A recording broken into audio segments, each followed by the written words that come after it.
हाँ ବର୍ତ୍ତମାନ ଆପଣ ଦେଖନ୍ତୁ ମାନ୍ୟବର ପୂର୍ବତନ ମୁଖ୍ୟମନ୍ତ୍ରୀ ନବୀନ ପଟ୍ଟନାୟକ 24 ବର୍ଷ ଶାସନ କଲେ, ନାରୀକୁ ସୁରକ୍ଷା ଦେଲେ, କିନ୍ତୁ ଗୋଟେ ବର୍ଷ ଶାସନ କରିକି ସରକାର ମୋଟ ସରକାର ନାରୀ ମାନଙ୍କର ଇଜ୍ଜତ ଆଉ ରଖି ନାହାନ୍ତି। ଆପଣ ଯଦି ଗୋପାଳପୁର ଯାହା ଘଟିଲା ସେ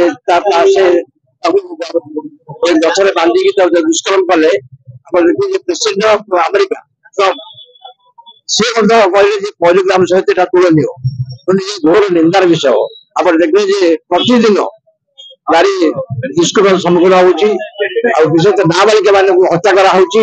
ଆଇନ ସଭା ପରେ କିଛି ନାହିଁ, ଯୋଉମାନେ ଏସବୁ ଦୁଷ୍କର୍ମ କରୁଛନ୍ତି ତାକୁ ମଧ୍ୟ ପୋଲିସ ଗିରଫ ରହିଛି, ତା ମଧ୍ୟ କୌଣସି କାର୍ଯ୍ୟାନୁଷ୍ଠାନ ନାହିଁ।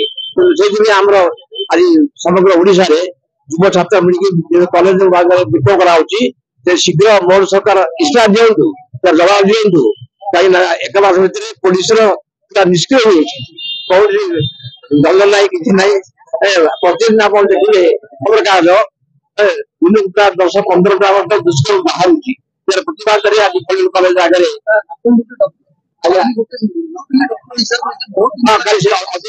ନିନ୍ଦନୀୟ ସେଇଟା ଭବାନୀ ନିନ୍ଦନୀୟ, କାରଣ ସେ ଡାକ୍ତର ନୁହନ୍ତି, ସେ ଯୋଉ ପ୍ରକାର ସେ ବିବାହିତ, ସେ ଯୋଉ ପ୍ରକାର ଦୁଷ୍କର୍ମ କଲେ ଏଇଟା ବହୁତ ନିନ୍ଦନୀୟ। ଆଜି ପର୍ଯ୍ୟନ୍ତ ମଧ୍ୟ ପ୍ରୟାସ କରାଯାଇଛି, ସେ ଡାକ୍ତର ନୁହନ୍ତି, ଦୁଷ୍କର୍ମ କରିଛନ୍ତି।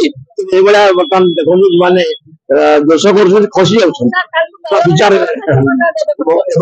କରାଇନି। କିଏ କହିଲା ସେ ଦଳରେ ପୁରା ଅଛି, ଆମେ ଜାଣିବାରେ ବିଜେପି ପୁରା ସମ୍ପୂର୍ଣ୍ଣ ଅଛନ୍ତି, ତାହେଲେ କିଏ କହିଲା? ସେ ବିଜେପିରେ ପୁରା ଥିଲେ, ଅଛନ୍ତି। ସେ ବିଜେପିର ତାଙ୍କର ଅଛି ଇଏ ସଂଗଠନ ଆଜି ନିଶ୍ଚୟ ନକଲ ଡାକ୍ତର ନୁହନ୍ତି, ନକଲ ଡକ୍ଟର। ଆଉ ତା ସହିତ ଇଏ ଯୋଉ ଦୁଷ୍କର୍ମ କଲେ ମହିଳା ପ୍ରତି ଘୋର ଅନ୍ୟାୟ, ନିନ୍ଦନୀୟ। ତାର ଏପର୍ଯ୍ୟନ୍ତ ଦଣ୍ଡବିଧାନ କରାଯାଇନି। ଗୋଟେ ବର୍ଷ ଭିତରେ ନାରୀର ସୁରକ୍ଷା ନାହିଁ, ଦିଅନ୍ତୁ ଶୀଘ୍ର। ଆମେ ଯାହା ଦେଖୁଛୁ ମୋଦି ସରକାର ଜବାବ ଦିଅନ୍ତୁ ଯେ ନାରୀର ସୁରକ୍ଷା ରଖାଯିବ। 24 ବର୍ଷ ଶାସନରେ ନବୀନ ପଟ୍ଟନାୟକ ନାରୀକୁ ସୁରକ୍ଷା ଦେଇଥିଲେ, କି ବର୍ତ୍ତମାନ ସୁରକ୍ଷା ଦେଇପାରୁନାହାନ୍ତି। ହେଲାଣି ଯେବେଠୁ ନୂତନ ସରକାର ଆସିଛନ୍ତି ସେବେଠାରୁ ଅପରାଧ ସଂଖ୍ୟା ବଢି ବଢି ଚାଲିବା ସହିତ ନାରୀ ଅସୁରକ୍ଷିତ ହେଇ ରହିଲାଣି।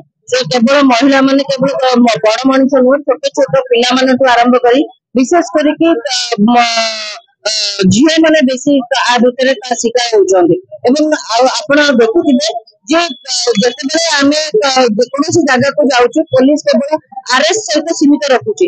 ଯଦି ପ୍ରକୃତରେ ସେମାନଙ୍କୁ ଦଣ୍ଡ ନ ଦିଆଯିବ, ତେବେ ଆପଣ ଦେଖୁଥିବେ ଆର ମାତ୍ର ଗୋଟେ ବର୍ଷ ଭିତରେ ଗଞ୍ଜାମ ଜିଲ୍ଲାରେ କେତୋଟି ନାରୀ ନିର୍ଯାତିତ ହେଇଛି। ସାନଖମଣ୍ଡିର ଛୋଟ ଛୁଆଠୁ ଆରମ୍ଭ କରି ଗୋପାଳପୁରରେ ଦୁଇଟି କେସ୍ ବର୍ତ୍ତମାନ।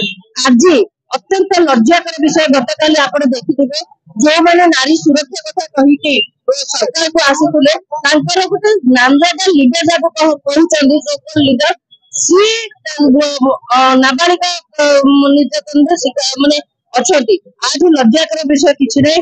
ଆମର ଏଇଠି ନିବେଦନ ଆପଣଙ୍କ ମାଧ୍ୟମରେ ଯେ ଯୋଉ ଆମେ ବିରୋଧ କରୁଛୁ ତାର ସତ୍ୟତା ଆପଣ ମାନେ ବି ଜାଣି ସାରିଛନ୍ତି। ଆମେ ଅଧିକ କିଛି କହିବାର ଆବଶ୍ୟକତା ନାହିଁ। ଆପଣ ଲୋକଲୋଚନ କରାଯାଉ, ଏପରି ସରକାରଙ୍କୁ ବରଖାସ୍ତ କରାଯାଉ ଏବଂ ସରକାରଙ୍କର ନୈତିକ ଯଦି ନୈତିକତା କିଛି ଅଛି ସେ ଇସ୍ତଫା ଦିଅନ୍ତୁ। କାହିଁକି ନା ମହିଳା ସୁରକ୍ଷାରୁ, କାହିଁକିନା ମହିଳା ଯଦି ସୁରକ୍ଷା କରିପାରିଲେ ନାହିଁ ତାହେଲେ ସମ୍ପୂର୍ଣ୍ଣ ରୂପେ ବିଫଳ ହେଇଛି ଏ ସରକାର।